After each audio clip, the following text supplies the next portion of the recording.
کھجوریں سامنے آ گئی، پانی ٹھنڈا شربت سامنے آ گیا، بھوک بھی ہے، پیاس بھی ہے، اور الحمدللہ دل کا روزہ بھی تھا آپ کا. اب جب افطاری کریں گے، کھائیں گے، پیئیں گے، کچھ سکون آئے گا کھانے پینے کے بعد.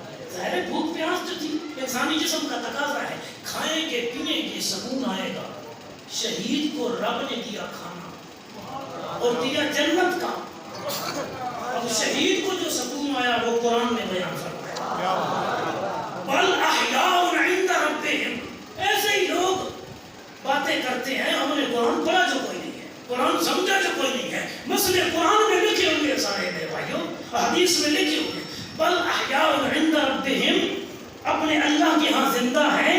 جو سکون رزق دیا جاتا ہے جب ملتی ہیں رب کی نعمتیں، پھر روتے ہیں، پھر چلاتے ہیں، پھر کرتے کیا ہیں.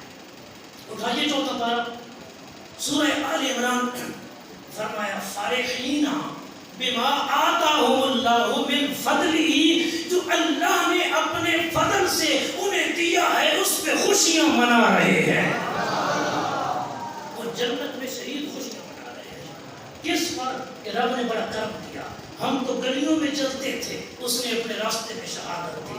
ہم تو دنیا کی درد اور تکلیفیں برداشت کر رہے تھے، اس نے شہادت کے بعد جنت دی. ہم تو دنیا کے کنویں سے پانی پیتے تھے، اس نے وصال کے بعد شہادت کے بعد جنتی پانی دیا. ہم تو دنیا کے کھانے کھاتے تھے، اس نے شہادت کے بعد جنتی میوے دیے. جب شہید کو اللہ کے ہاں سے اتنے انعام ملتے ہیں، اس وقت فارحین بما آتاہم اللہ من فضلہ، وہ ہوتا ہے خوش اللہ کی طرف سے جو رب کے فضل سے اسے ملتا ہے. جب یہ آیت آئی نا، حضور نے غلاموں کو بتایا کہ یہ حال ہے شہید کا جنت میں.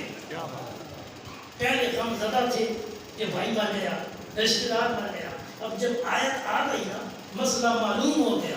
اس نے کہا آقا سبحان اللہ، اگر وہ رب کی رضا پہ راضی ہو گئے اور جنتی انعامات پا گئے، وہ خوش ہیں، تو آقا ہم بھی آج سے ان کی خوشی پہ خوش ہیں. اب آہو بقا نہیں کریں گے ہائے کیوں شہید ہو گئے. اب کہیں گے یا اللہ انہیں جو درجے دیے ہیں ان میں اور بلندی دے، ہمیں بھی شہادت دے کے جنت میں ان کا یار بنا دے. اس کے بعد پھر شہید کے متعلق کیا کرنا ہے؟ شہید ہو گئے، مقام مل گیا، دنیا والوں نے کیا کرنا ہے؟ دنیا والوں نے کرنا ہے ان کی شہادت پہ شکرانہ ادا. کہ مالک تیرا شکر ہے تو نے ان کو شہادت دی، مالک تیرا شکر ہے تو نے انہیں درجات کی بلندی دی. اور پھر اور ان کے لیے دعائیں کرنی ہے، اور پھر اور ان کی بارگاہ میں خراج عقیدت اور خراج تحسین پیش کرنا ہے. یہ غزوہ احد کے شہداء کے متعلق آیت نازل ہوئی، لیکن علماء فرماتے ہیں جو بھی اللہ کے راستے میں رب کے دین کی خاطر جان پیش کر کے شہید ہوگا، اللہ اس کو بھی ایسے مقام عطا فرمائے گا. اب ذرا اس پہ غور کر لیں. امام حسین رضی اللہ تعالیٰ عنہ، آپ کی شہادت کتنی عظمت والی ہے. آپ کے موضوع کی طرف آتے ہیں. ایک حصہ یہاں میں تقریر کا مکمل ہو گیا. مقام شہید